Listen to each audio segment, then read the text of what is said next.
बूढ़ी औरत, तुझे क्या लगता है ये गाय तेरा कर्ज उतारेगी?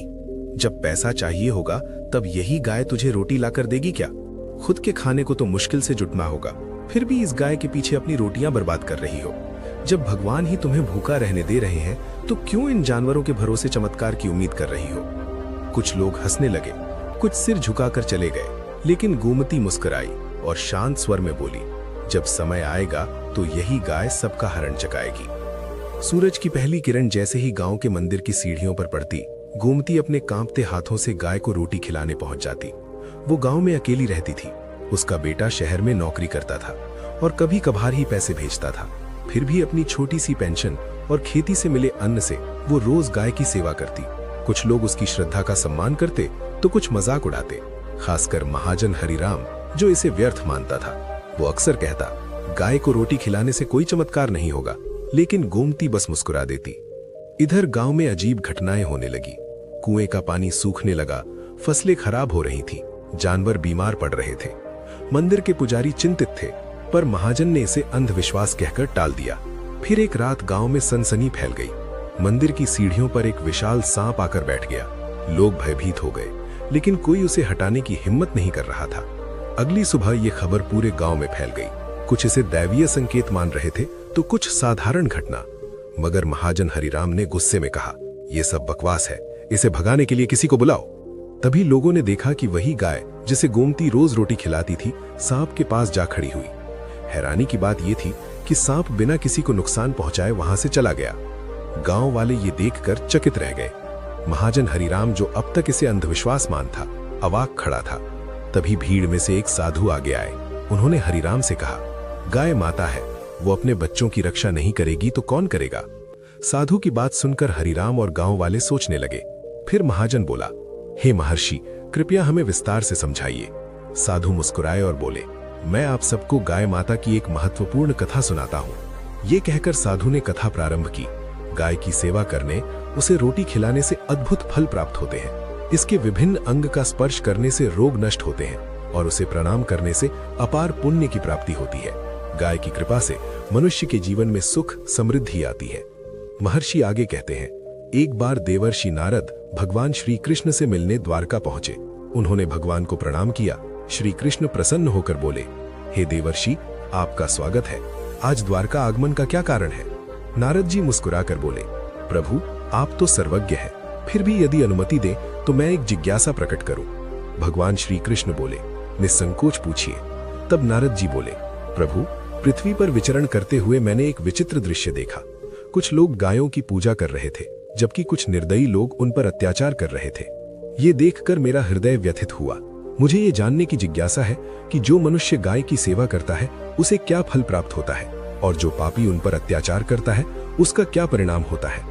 भगवान श्री कृष्ण ने मुस्कुराते हुए उत्तर दिया, हे देवर्षि, आपका प्रश्न अति महत्वपूर्ण है। जो गायों को कष्ट देता है वो घोर नरक में दंड भोगता है, किंतु जो श्रद्धा पूर्वक उनकी सेवा करता है उसे उत्तम लोकों की प्राप्ति होती है। गाय की सेवा करने से न केवल इस लोक में बल्कि परलोक में भी अद्भुत फल प्राप्त होते हैं। मैं आपको एक कथा के माध्यम से इसका रहस्य समझाऊं। श्री कृष्ण आगे बोले, जो भी इस कथा को ध्यान पूर्वक सुनता और इसका प्रचार करता है उसके समस्त पाप नष्ट हो जाते हैं, उसे धन धान्य की प्राप्ति होती है और मृत्यु के पश्चात वो मेरे परम धाम गोलोक में स्थान पाता है। नारद जी प्रसन्न होकर बोले, हे प्रभु, ये मेरा सौभाग्य है कि मैं आपके मुख से ये पवित्र कथा सुनने का अवसर पा रहा हूँ। मैं इसे ध्यान पूर्वक सुनूंगा और संसार में इसका प्रचार करूंगा। भगवान श्री कृष्ण बोले, हे देवर्षि, प्राचीन काल की बात है। पृथ्वी लोक में वैवस्वत मनु के वंश में एक प्रतापी राजा हुए, महाराज दिलीप। वे धर्मपरायण, गुणवान और महापराक्रमी थे। उन्होंने न्याय पूर्वक राज्य किया और सदैव अपनी प्रजा का कल्याण किया। उनकी पत्नी मगध देश की राजकुमारी सुदक्षिणा उनके साथ पूर्ण निष्ठा और धर्म के मार्ग पर चलती थी, किंतु वर्षों बीतने के बाद भी उन्हें संतान सुख प्राप्त नहीं हुआ। महाराज दिलीप इस विचार से व्यथित हो उठे, मैंने सदैव धर्म का पालन किया, किसी का अनिष्ट नहीं किया, फिर भी संतान से वंचित क्यों हूं? ये प्रश्न उनके मन को अशांत करने लगा। अंततः उन्होंने समाधान के लिए गुरु वशिष्ठ की शरण में जाने का निश्चय किया। राजा दिलीप रानी सुदक्षिणा के साथ गुरु वशिष्ठ के आश्रम पहुंचे। उस समय वशिष्ठ जी अपनी पत्नी अरुंधति के साथ ध्यान और नित्य कर्म समाप्त कर विश्राम कर रहे थे। राजा ने विनम्रता पूर्वक प्रणाम किया। गुरु वशिष्ठ ने आशीर्वाद दिया और पूछा, हे राजा, क्या सब कुशल है? आप जैसे प्रतापी सम्राट का वन में आना किस कारण हुआ? राजा दिलीप ने उत्तर दिया, गुरुदेव, मैं किसी भौतिक सुख के लिए नहीं, बल्कि एक गंभीर समस्या के समाधान हेतु आपके चरणों में आया हूँ। वर्षों से हमें संतान प्राप्त नहीं हुई। कृपया अपनी दिव्य दृष्टि से मेरा दोष देखें और उसका निवारण बताएं, अन्यथा मेरा जीवन व्यर्थ हो जाएगा। गुरु वशिष्ठ कुछ क्षण ध्यान मग्न रहे, अपनी दिव्य दृष्टि से भूतकाल को देखा और फिर गहरी सांस लेते हुए बोले, हे राजन, आपसे एक गंभीर भूल हुई है जिसका आपको आभास तक नहीं। यही आपकी संतानहीनता का कारण है। जब आप इंद्रलोक से देवराज से मिलकर लौट रहे थे, तभी मार्ग में एक कल्प वृक्ष के नीचे खड़ी गाय और उसके बछड़े को आपने दुर्लक्ष्य कर दिया था। वो गाय और उसका बछड़ा अत्यंत भूखे और कष्ट में थे। आपने उस कामधेनु गाय को न भोजन कराया, न ही उसे नमस्कार किया। उस गाय ने आपसे सहायता भी मांगी, किंतु आप अपनी प्रसन्नता में खोए हुए थे और आपको उस गाय की पुकार भी सुनाई नहीं दी। आपकी कृतज्ञता को देखकर वो गाय अत्यंत दुखी हुई और उसने आपको श्राप दे दिया है। हे राजन, जो मनुष्य गाय को कष्ट में देखकर उसकी सहायता नहीं करता, भूखी गौ माता को भोजन नहीं कराता, उसे तो महापाप लगता है और उसी गाय के श्राप के कारण आपकी कोई संतान नहीं है। इस प्रकार से महर्षि वशिष्ठ ने महाराज दिलीप को उनके दोष के बारे में बता दिया, जिसे सुनकर महाराज बहुत दुखी हुए और पश्चाताप करते हुए कहने लगे, हाय, ये मैंने क्या कर दिया?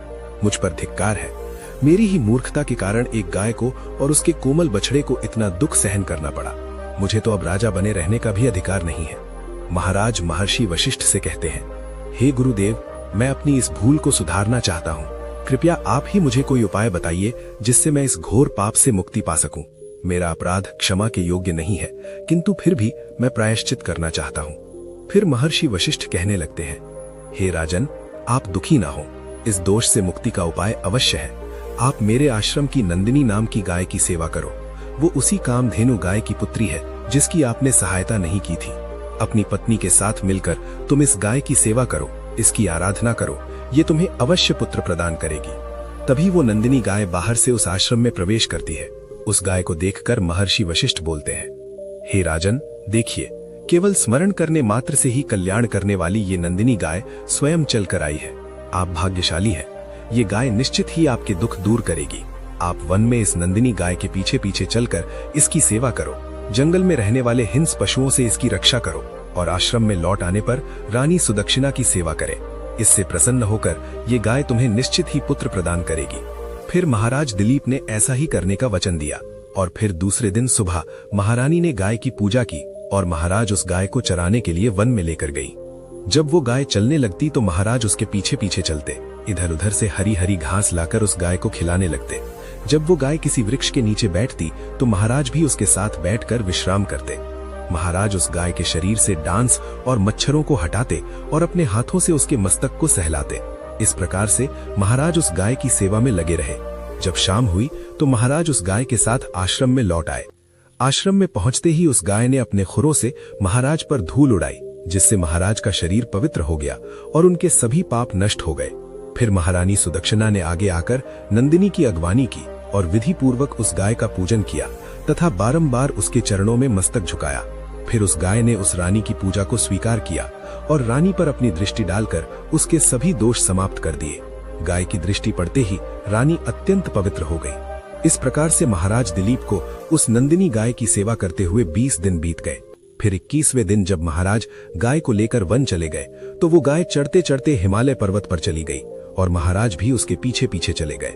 वहां उस पर्वत पर खड़े होकर महाराज उस हिमालय पर्वत की सुंदरता को निहार रहे थे। इतने में ही एक शेर ने आकर उस नंदिनी गाय को बलपूर्वक दबोच लिया। राजा को उस शेर के आने की आहट तक नहीं हुई। उस शेर के चंगुल में फंसी नंदिनी ने दयनीय स्वर से बड़े जोर से चीत्कार किया, हे महाराज, मेरी रक्षा करो, हे महाराज, मेरी रक्षा करो। जैसे ही महाराज ने उस गाय की पुकार सुनी तो उन्होंने देखा कि एक भयंकर शेर ने उस गाय को दबोच लिया है और उस गाय की आंखों से आंसुओं की धारा बह रही है, जिसे देखकर महाराज व्यथित हो उठे और उन्होंने तुरंत ही अपना बाण निकाला और धनुष की डोरी पर रखा और उस शेर को मारने के लिए प्रत्यंचा खींची। उसी समय उस शेर ने महाराज की तरफ देखा। उस शेर की दृष्टि पड़ते ही महाराज का शरीर स्तब्ध हो गया, उनकी शक्ति क्षीण हो गई, उनका सारा बल नष्ट हो गया। अब उनके अंदर उस बाण को छोड़ने की भी शक्ति नहीं रही। फिर वो शेर उस महाराज से बोलने लगा, हे राजन, मेरे ऊपर प्रहार करना तुम्हारे बस की बात नहीं है, क्योंकि भगवान शिव मेरी ही पीठ पर पैर रखकर नंदी पर बैठते हैं। इसीलिए तुम मुझे मारने की चेष्टा मत करो और यहाँ से लौट जाओ। विधाता ने इस गाय को आज मेरा ग्रास नियुक्त किया है, इसीलिए तुम इसमें दखल मत दो। मैं जानता हूं तुम सूर्यवंश में जन्मे हुए राजा दिलीप हो। इस हिमालय पर्वत पर भगवान शिव की बड़ी माया फैली हुई है, इसीलिए तुम तुरंत ही यहाँ से निकल जाओ। फिर महाराज बोलने लगे, हे मृगराज, कृपया आप इस गाय को न मारे। ये महर्षि वशिष्ठ जी की संपूर्ण मनोरथ को पूर्ण करने वाली नंदिनी गाय है। इसकी हत्या करने पर तुम्हें महापाप लगेगा। गुरुदेव ने मुझे इस गाय की रक्षा और सेवा करने का आदेश दिया है। इस गाय का एक बछड़ा भी है जो घर पर इसकी राह देख रहा है। मैं इस गाय को मरने के लिए छोड़कर नहीं जा सकता। तुम भगवान शिव के सेवक हो, इसीलिए तुम्हारे हाथ से इस गाय को छुड़ाना मेरे लिए असंभव है। इसीलिए हे मृगराज, मेरी आपसे विनती है कि आप इस गाय को जीवन दान दो। इस गाय के बदले मैं तुम्हें अपना शरीर समर्पित करता हूँ, जिससे तुम्हारी भूख भी शांत हो जाएगी और इस गाय की रक्षा भी हो जाएगी और मेरे वचन का पालन भी हो जाएगा।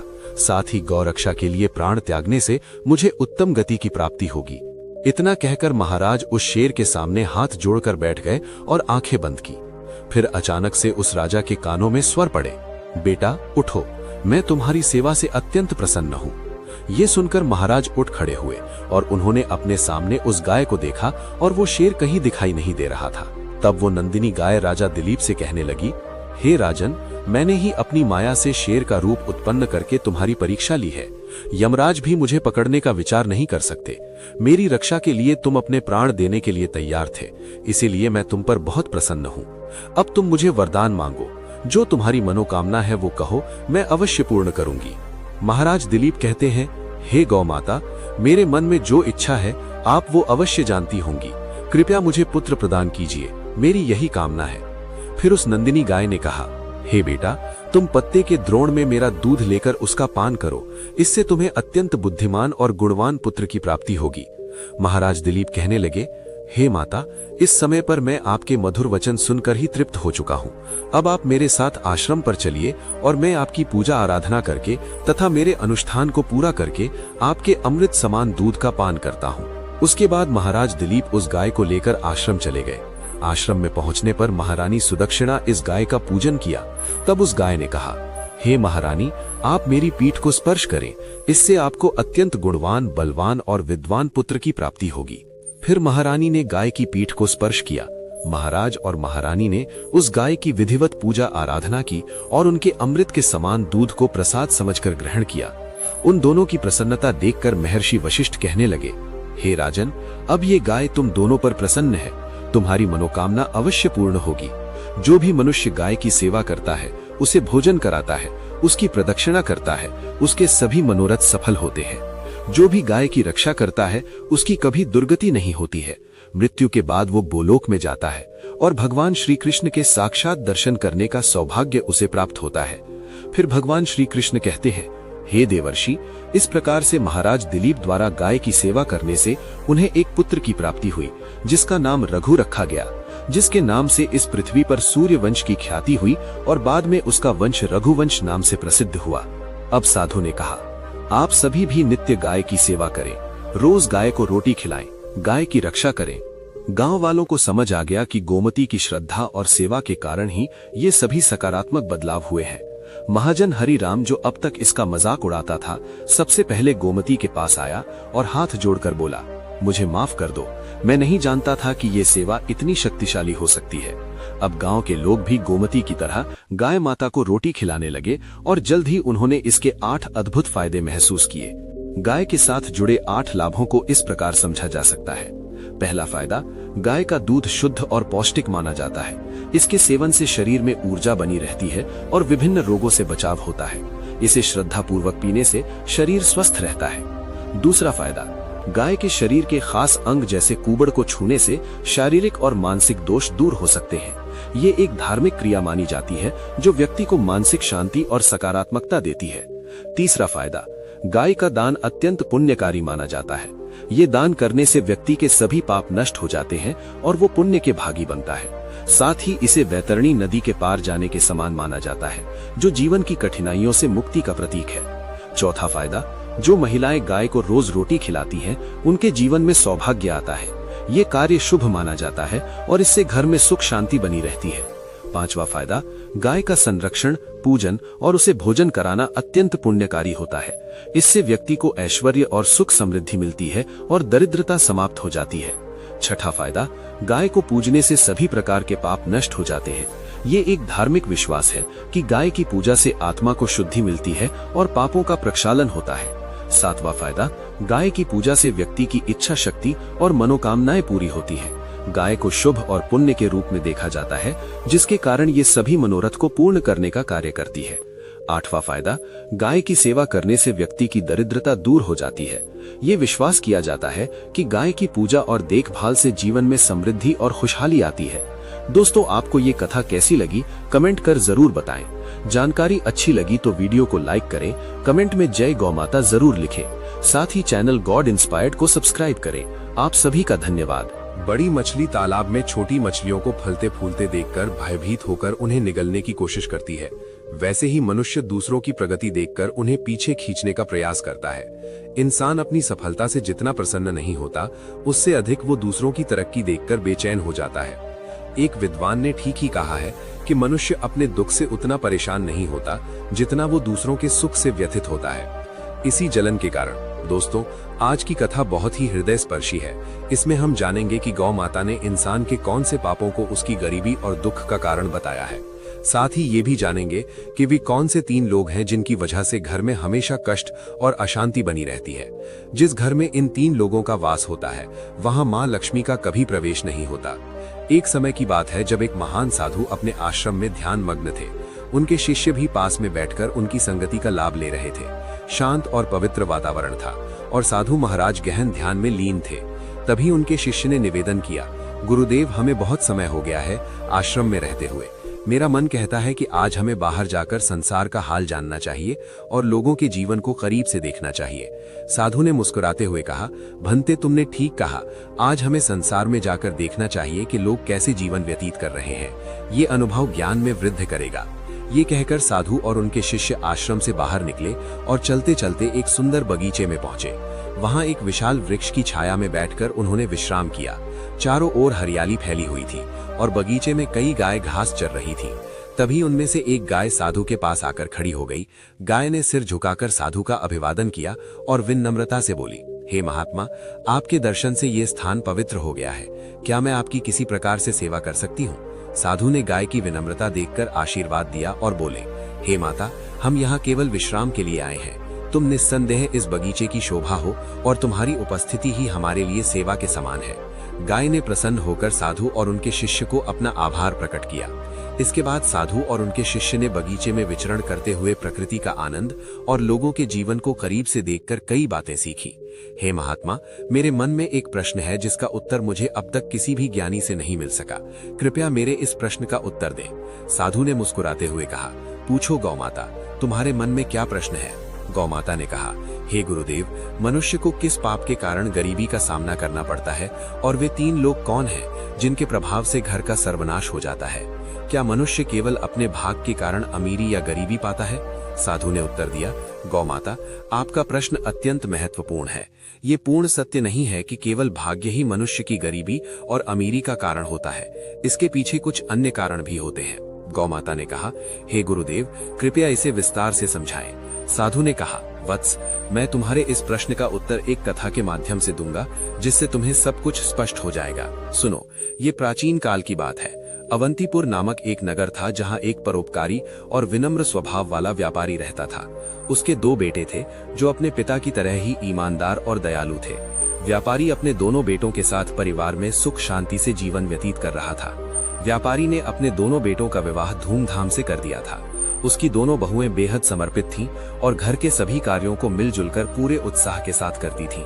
दोस्तों, जब व्यापारी की छोटी बहू घर में आई तो ऐसा लगा जैसे उनके घर में स्वयं माता लक्ष्मी ने प्रवेश कर लिया हो। उसके आने के बाद व्यापारी के व्यापार में 2 गुना लाभ होने लगा। उनके घर में कभी धन या अन्न की कमी नहीं होती थी। घर का वातावरण अत्यंत शांतिपूर्ण और सौहार्दपूर्ण था। व्यापारी के दोनों पुत्र मिलजुल कर रहते थे और दोनों बहुएं भी आपस में बड़ा प्रेम भाव रखती थीं। घर का हर कार्य करने से पहले सभी परिवारजन मिलकर सलाह मशविरा करते थे और फिर कार्य करते थे। व्यापारी का व्यापार भी दिन प्रतिदिन उन्नति कर रहा था। एक दिन व्यापारी ने अपने दोनों बेटों और बहुओं को बुलाकर कहा, पुत्रों, अब मुझसे व्यापार का काम संभालना कठिन हो गया है, इसलिए आज से मैं ये जिम्मेदारी तुम दोनों को सौंपता हूँ। पिता की बात मानकर दोनों पुत्रों ने बड़े मनोयोग से व्यापार की बागडोर संभाल ली। व्यापारी को ये देखकर संतोष होता था कि उसका परिवार प्रेम और सद्भाव से रह रहा है। उसके दोनों बेटे व्यापार में निपुणता दिखा रहे थे और दोनों बहुएं भी घर में सुख शांति बनाए हुए थी। ये सब देखकर व्यापारी निश्चिंत होकर चैन की नींद सोता था। लेकिन दोस्तों, व्यापारी के सुखमय जीवन को देखकर नगर के अन्य लोग उससे ईर्ष्या करने लगे थे। वे सोचते थे कि व्यापारी का जीवन कितना आरामदायक और सुखद है।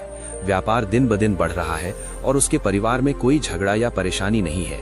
ये देखकर नगरवासियों के मन में जलन होने लगी। दोस्तों, जैसे एक बड़ी मछली तालाब में छोटी मछलियों को फलते फूलते देखकर भयभीत होकर उन्हें निगलने की कोशिश करती है, वैसे ही मनुष्य दूसरों की प्रगति देखकर उन्हें पीछे खींचने का प्रयास करता है।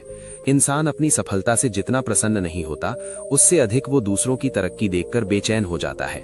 एक विद्वान ने ठीक ही कहा है कि मनुष्य अपने दुख से उतना परेशान नहीं होता जितना वो दूसरों के सुख से व्यथित होता है। इसी जलन के कारण नगरवासी व्यापारी के प्रति षड्यंत्र रचने लगे। उन्होंने सोचा कि किस प्रकार उसके जीवन को कष्टपूर्ण बना दिया जाए।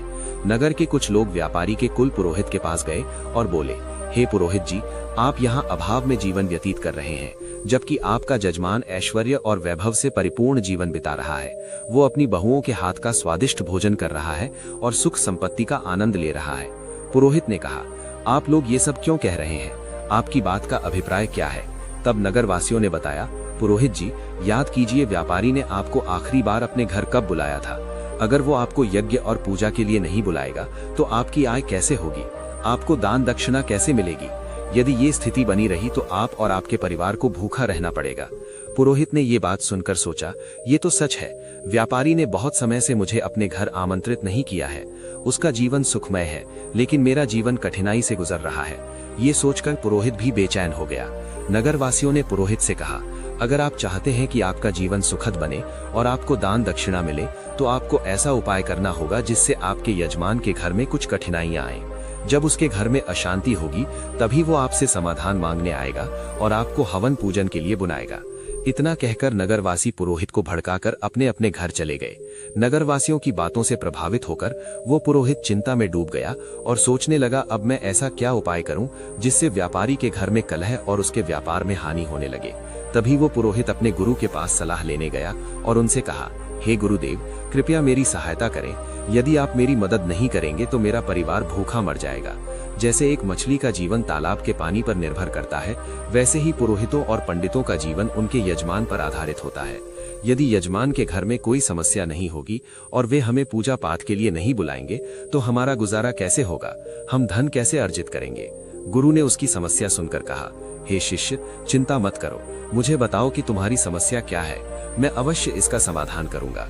पुरोहित ने उत्तर दिया, हे गुरुदेव, मैं चाहता हूं कि व्यापारी के जीवन में कुछ समस्याएं आए, उसके घर में कलह हो और उसके व्यापार में हानि हो, तभी वो मुझे अपने घर पूजा पाठ के लिए बुलाएगा।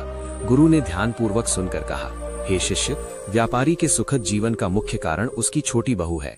वो माता लक्ष्मी की नित्य पूजा करती है, जिसके कारण उनके घर पर दिव्य कृपा बनी हुई है। जब से वो बहू इस घर में आई है, तब से व्यापारी का जीवन धन धान्य से परिपूर्ण और सुखमय हो गया है। ऐसी धार्मिक और गुणवान स्त्री जिस घर में होती है, वहां कभी अभाव नहीं होता। ये सुनकर पुरोहित ने कहा, हे गुरुदेव, यदि ऐसा है तो क्या कोई उपाय है जिससे व्यापारी के घर में अशांति और व्यापार में हानि हो सके? गुरु ने कहा, तुम चिंता मत करो, तुम्हें बस एक सरल उपाय करना है। व्यापारी के घर जाओ और उससे एक पीतल का लोटा मांग लो। उस लोटे को अपने घर ले जाकर रख लेना। जब तुम ऐसा करोगे तो कुछ ही समय में व्यापारी के व्यापार में हानि होने लगेगी और उसके घर में कलह शुरू हो जाएगी। उसके बेटे आपस में झगड़ने लगेंगे और उसके जीवन में कष्ट बढ़ जाएंगे। तब वो तुम्हें अपने घर पूजा पाठ के लिए बुलाएगा। गुरु की सलाह सुनने के बाद पुरोहित ने उनका धन्यवाद किया और अपने घर लौट आया। अगले दिन सुबह स्नान ध्यान करने के बाद वो व्यापारी के घर पहुंचा। व्यापारी उस समय आराम कर रहा था। पुरोहित की आवाज सुनकर वो बाहर आया और अपने कुल पुरोहित को देखकर अत्यंत प्रसन्न हुआ। उसने उनका स्वागत किया और कहा, आइए पुरोहित जी, इतने दिनों बाद आपके दर्शन हुए, सब कुशल मंगल है? ना, पुरोहित ने जवाब दिया, सब ठीक है, बस इधर से गुजर रहा था तो सोचा कि आपसे मिल लूं। फिर वो अपनी मीठी बातों में व्यापारी को फंसाने लगा। कुछ देर बाद उसने कहा, व्यापारी जी मुझे थोड़ा पानी दीजिए। व्यापारी पानी लाने के लिए जाने लगा। तभी पुरोहित ने कहा, व्यापारी जी पानी पीतल के लोटे में लाइए। व्यापारी मुस्कुराते हुए बोला, जैसा आप कहें पुरोहित जी। इतना कहकर व्यापारी अंदर चला गया। इधर उसकी छोटी बहू, जो अत्यंत चतुर और समझदार थी, वास्तुशास्त्र का थोड़ा ज्ञान भी रखती थी, जब उसने देखा कि व्यापारी पीतल का लोटा लेकर जा रहा है तो तुरंत उसके पास आई और कहा, पिताजी ये लोटा थोड़ी देर के लिए मुझे दे दीजिए, मैं इसे जल्दी ही लौटा दूंगी। व्यापारी ने सहर्ष लोटा उसे दे दिया। छोटी बहू ने उस लोटे का पानी निकालकर अपनी गौ माता को पिला दिया और फिर उसमें नया पानी भरकर लोटा वापस ससुर को दे दिया। व्यापारी ने वो पानी पुरोहित को दिया। पानी पीने के बाद पुरोहित ने कहा, व्यापारी जी ये पीतल का लोटा बहुत अच्छा है, क्या आप इसे मुझे दे सकते हैं? व्यापारी हंसते हुए बोला, पुरोहित जी ये तो बहुत छोटी बात है, आप इसे अपने साथ ले जाइए। पुरोहित मन ही मन प्रसन्न हुआ और सोचने लगा, आज मैंने व्यापारी के सुख चैन पर प्रहार कर दिया है, अब उसके घर की खुशियां समाप्त हो जाएंगी। पुरोहित लोटा लेकर अपने घर लौट आया और उसे एक कोने में रखकर सोचने लगा, अब कुछ ही दिनों में व्यापारी मुझे बुलाएगा, उसके घर में कलह मचेगा और व्यापार में नुकसान होगा, तब मैं पूजा पाठ करके उससे अच्छी दक्षिणा प्राप्त करूंगा। इन ख्यालों से पुरोहित बेहद प्रसन्न था और बेसब्री से इंतजार करने लगा कि व्यापारी कब उसे बुलाता है। दिन बीतते गए, लेकिन 1 महीने के बाद भी व्यापारी की ओर से कोई बुलावा नहीं आया। पुरोहित थक कर पुनः अपने गुरु के पास गया और बोला, हे गुरुदेव, मैंने आपके निर्देशानुसार व्यापारी से पीतल का लोटा मांग लिया था, लेकिन अब 1 महीना बीत चुका है और व्यापारी के जीवन में कोई समस्या नहीं आई है। वो तो पहले की तरह सुख शांति से अपना जीवन व्यतीत कर रहा है। गुरु ने यह सुनकर अपनी दिव्य दृष्टि का उपयोग किया और आंखें बंद करके स्थिति का अवलोकन किया।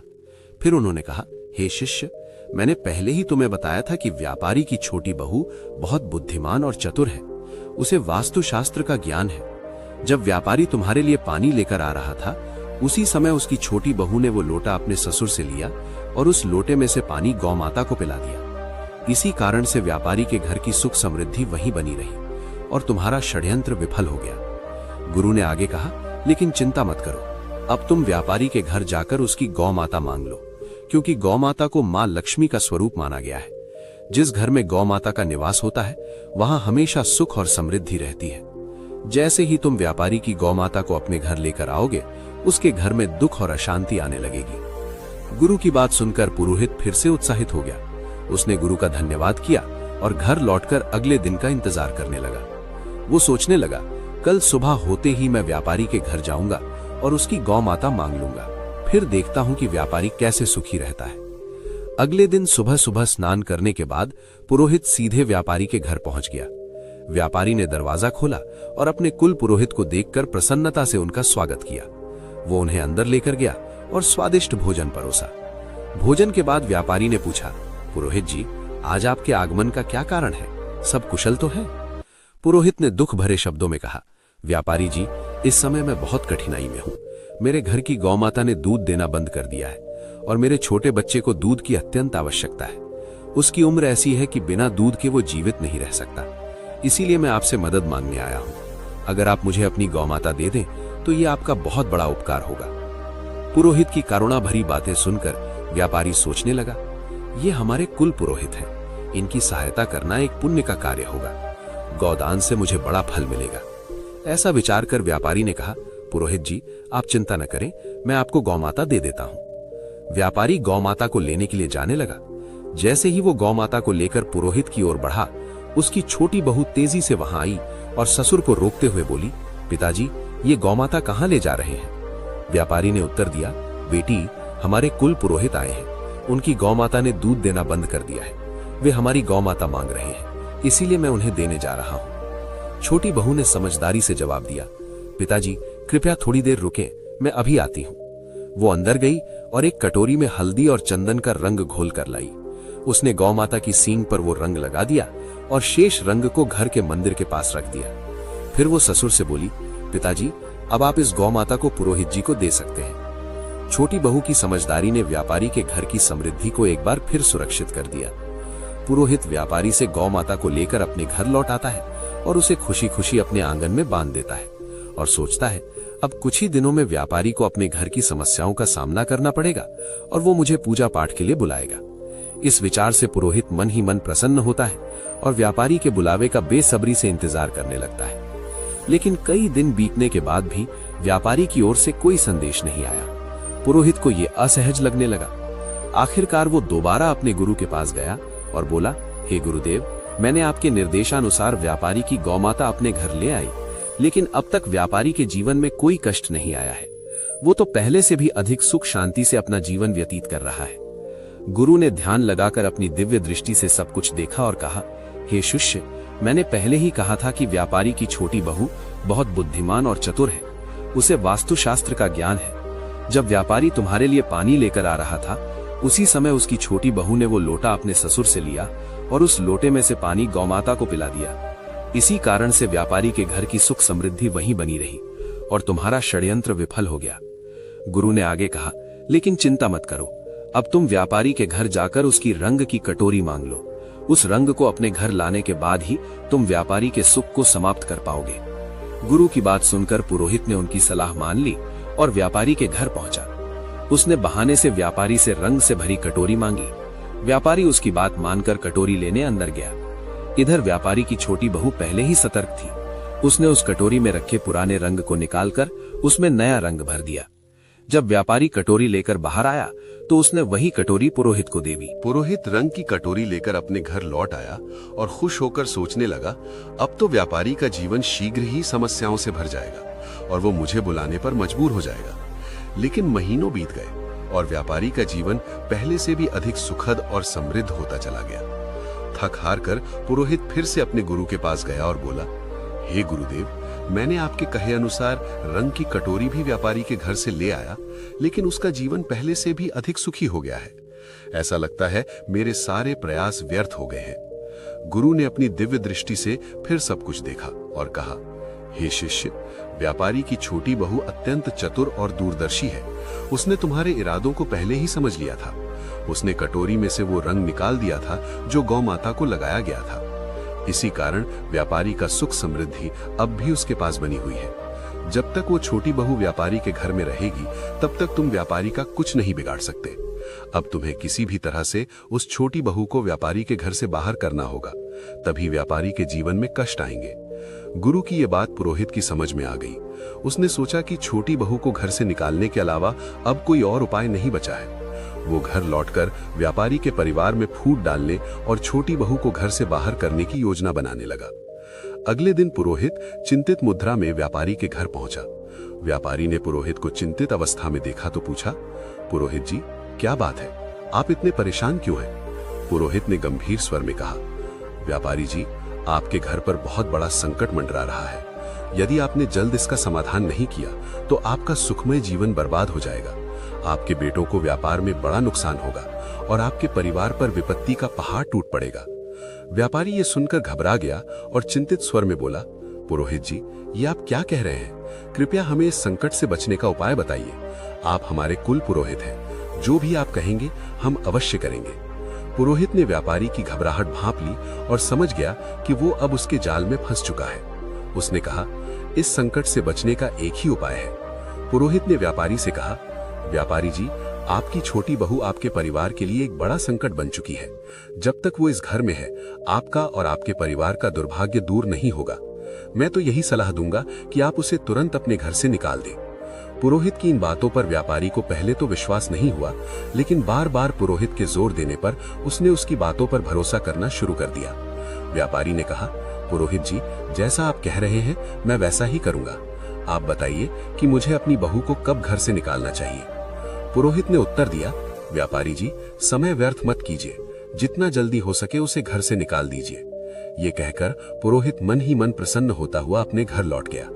व्यापारी इस स्थिति से अत्यंत उदास हो गया। वो सोचने लगा, मेरी छोटी बहू तो बहुत ही अच्छे स्वभाव की है। वो ना केवल मेरी सेवा करती है बल्कि पूरे परिवार का भी ख्याल रखती है। मैं उसे कैसे घर से निकाल सकता हूँ? लेकिन फिर वो विचार करने लगा, यदि वो परिवार के लिए संकट है तो मुझे इस कठोर निर्णय को लेना ही होगा, क्योंकि मैं अपने परिवार को किसी विपत्ति में नहीं डाल सकता। ये सोचकर व्यापारी अपनी छोटी बहू के पास गया और दुखी मन से बोला, बहू, मुझे बहुत दुख है, लेकिन तुम्हें इस घर को आज ही छोड़ना होगा। तुम्हारे कारण हमारे परिवार पर बड़ी विपत्ति आने वाली है। ससुर की बात सुनकर बहू स्तब्ध रह गई, लेकिन वो तुरंत समझ गई कि ये सब दुष्ट पुरोहित की साजिश है। उसने नम्रता से कहा, ठीक है पिताजी, यदि यही आपकी इच्छा है तो मैं इस घर को छोड़ देती हूँ। जब व्यापारी का छोटा बेटा ये सब देखता है तो वो भी गुस्से और दुख से भर जाता है। उसने अपने पिता से कहा, पिताजी, यदि मेरी पत्नी को इस घर में जगह नहीं मिल सकती तो मैं भी इस घर में नहीं रह सकता। मैं अपनी पत्नी के साथ चला जाऊंगा। छोटा बेटा और उसकी पत्नी ने अपना सामान बांधा और घर छोड़कर शहर चले गए। वहां उन्होंने एक छोटे से किराए के मकान में रहना शुरू कर दिया। व्यापारी का छोटा बेटा अत्यंत मेहनती और ईमानदार था। कुछ समय बाद उसने शहर में अपना छोटा सा व्यापार शुरू किया, जो उसकी लगन और ईमानदारी के कारण तेजी से बढ़ने लगा। धीरे धीरे वे संपन्न हो गए और उन्होंने शहर में अपना खुद का घर खरीद लिया। इधर व्यापारी का घर पुरोहित की चालों के कारण बर्बादी की कगार पर आ गया। घर में हर दिन झगड़े और कलह होने लगे। व्यापारी का बड़ा बेटा, जो पहले व्यापार में मन लगाता था, बुरी संगति में फंस गया। वो बेवजह धन उड़ा रहा था और दिन रात आवारागर्दी करता था। पुरोहित पूजा पाठ के बहाने व्यापारी से लगातार धन लेता रहा और धीरे धीरे व्यापारी की सारी जमा पूंजी समाप्त हो गई। व्यापार भी पूरी तरह से बंद हो गया। अब तो स्थिति ये हो गई कि घर में खाने पीने का भी अभाव हो गया। नगरवासी व्यापारी की दुर्दशा देखकर हंसते और ताने मारते। उसकी दशा का मजाक उड़ाया जाता। ये सब देखकर व्यापारी को बड़ा दुख होने लगा।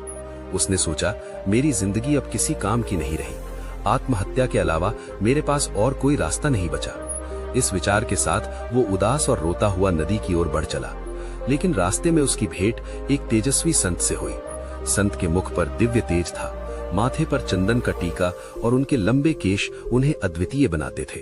संत को देखकर व्यापारी ने उन्हें प्रणाम किया और उदास होकर आगे बढ़ने लगा। संत ने कहा, हे पुत्र, ठहरो, तुम्हें इतनी चिंता क्यों हो रही है? क्या बात है? व्यापारी ने रुककर संत के समक्ष अपना पूरा हाल सुना दिया। उसकी बातें सुनकर संत ने तुरंत स्थिति को समझ लिया। संत बोले, हे पुत्र, तुम्हारे जीवन में सभी परेशानियां उसी दिन से शुरू हुई जब तुमने अपनी छोटी बहू को घर से निकाला। संत महात्मा ने व्यापारी से कहा, हे पुत्र, तुम्हारे घर में यह संकट उसी दिन से शुरू हुआ जब तुमने अपनी छोटी बहू को घर से निकाला। वो साक्षात माता लक्ष्मी का स्वरूप है। उसकी भगवान के प्रति निष्ठा और नित्य पूजा पाठ के कारण तुम्हारे घर में सुख समृद्धि थी। संत की बातें सुनकर व्यापारी को अपनी भूल का एहसास हुआ। उसने संत को हाथ जोड़कर आभार किया और वो तुरंत शहर गया और अपने छोटे पुत्र के घर पहुंचकर अपनी बहू के समक्ष क्षमा मांगते हुए बोला, बहू, मुझे माफ कर दो। मैंने उस दुष्ट पुरोहित की बातों में आकर तुम्हें घर से निकाल दिया, लेकिन सच्चाई ये है कि तुम हमारे परिवार की लक्ष्मी हो। जब तक तुम घर में थी, सुख और शांति बनी रही, लेकिन तुम्हारे जाने के बाद से हमारा घर क्लेश और दुखों से घिर गया है। हमारा व्यापार पूरी तरह से ठप हो चुका है। ससुर की ये बात सुनकर छोटी बहू ने विनम्रता से कहा, पिताजी, आप चिंता ना करें, मैं तुरंत घर लौटती हूँ। ये घर भी मेरा है और वो घर भी मेरा ही है। मैं पहले ही समझ चुकी थी कि पुरोहित ने हमें बाहर करने के लिए षड्यंत्र रचा था। फिर वो ससुर और अपने पति के साथ खुशी खुशी घर लौट आई। मित्रों, इस संसार में कई लोग होते हैं जो दूसरों की खुशियों से जलते हैं और उन्हें बर्बाद करने का प्रयास करते हैं, लेकिन ये हम पर निर्भर करता है कि हम किसकी बातों पर भरोसा करते हैं और कैसे निर्णय लेते हैं। यदि हम गलत लोगों की बातों में आकर अपने ही परिवार को तोड़ेंगे तो निश्चित रूप से हमारा घर बर्बाद हो जाएगा और हमारी स्थिति दयनीय हो जाएगी। छोटी बहू के घर लौटने के कुछ ही दिनों बाद व्यापारी का व्यापार फिर से चलने लगा। उसका परिवार एक बार फिर सुख शांति से भर गया। घर में खुशियां लौट आईं और व्यापारी ने समझ लिया कि एक और सही निर्णय ही परिवार की नींव को मजबूत रखते हैं। संत महात्मा ने गौमाता से कहा, हे गौमाता, मैं आपको एक महत्वपूर्ण बात बताने जा रहा हूँ, ध्यान से सुनो। जिस घर में इन 3 प्रकार के लोगों की बात मानी जाती है, उस घर का नाश सुनिश्चित है। गौमाता ने पूछा, हे प्रभु, वे 3 लोग कौन हैं? संत महात्मा ने कहा, पहला, जिस घर में अहंकारी और दुष्ट स्वभाव वाले व्यक्ति की बात सुनी जाती है, वहां निश्चित रूप से विनाश होता है। दूसरा, जिस घर में लालच, कुटिल और अनैतिक आचरण वाली स्त्री का प्रभाव हो, वहां धन कभी नहीं टिकता और वो घर सदैव दरिद्र रहता है। माता लक्ष्मी ऐसे घर में प्रवेश नहीं करती। तीसरा, जिस घर में बाहरी व्यक्तियों की बातों को अधिक महत्व दिया जाता है और उनके कहे अनुसार घर चलता है, वो घर भी बर्बाद हो जाता है। संत महात्मा ने आगे कहा, हे गौ माता, आपका दूसरा प्रश्न था कि मनुष्य किस पाप के कारण गरीब या अमीर बनता है। तो सुनो कि मनुष्य को कभी भी अपने विवेक, परिश्रम, बुद्धि और उद्यम पर संदेह नहीं करना चाहिए। उसे सदैव सत्य और धर्म के मार्ग पर चलते हुए निरंतर कर्म करना चाहिए। जो व्यक्ति अपने आप पर संदेह करता है और असत्य का साथ देता है, वो कभी भी सफलता प्राप्त नहीं कर सकता। गरीबी और अमीरी जीवन की धुरी है। जो व्यक्ति निरंतर प्रयास करता है और अपने कर्मों पर विश्वास रखता है, वो निश्चित रूप से गरीबी के दलदल से बाहर निकल आता है। अयोग्य सेवक जो तुम्हारी संपत्ति का दुरुपयोग करते हैं, स्वार्थी रिश्तेदार जो तुम्हारी कमाई को अपना अधिकार मानते हैं, कुपात्र दान जिसमें दान किसी ऐसे व्यक्ति को दिया जाता है जो उसके योग्य नहीं है। इसके अलावा गरीबी का कारण 3 मुख्य पाप भी हो सकते हैं। अत्यधिक आलस्य जिससे व्यक्ति अपने कार्यों में असफल होता है, धन का दुरुपयोग जिसमें व्यक्ति अपने धन को अनावश्यक वस्तुओं पर खर्च करता है, सत्य और धर्म का त्याग जिससे समाज और प्रकृति का संतुलन बिगड़ता है। साधु ने गौमाता से कहा, इस कथा से ये स्पष्ट होता है कि केवल भाग्य नहीं बल्कि मनुष्य के कर्म, संगति और व्यवहार भी उसकी गरीबी और अमीरी को प्रभावित करते हैं। इसलिए हर व्यक्ति को अपने कर्मों में सावधानी रखनी चाहिए। गौ माता ने साधु को प्रणाम किया और कहा, हे महात्मा, आपने मेरे प्रश्न का उत्तर देकर मेरा ज्ञान बढ़ाया। मैं आपके आभारी हूँ। साधु और उनके शिष्य ने गौ माता से आशीर्वाद लिया और अपनी यात्रा पर आगे बढ़ गए। दोस्तों, ये कहानी हमें सिखाती है कि सच्चाई, ईमानदारी और विवेक का अनुसरण करना ही जीवन की सच्ची सफलता का मार्ग है।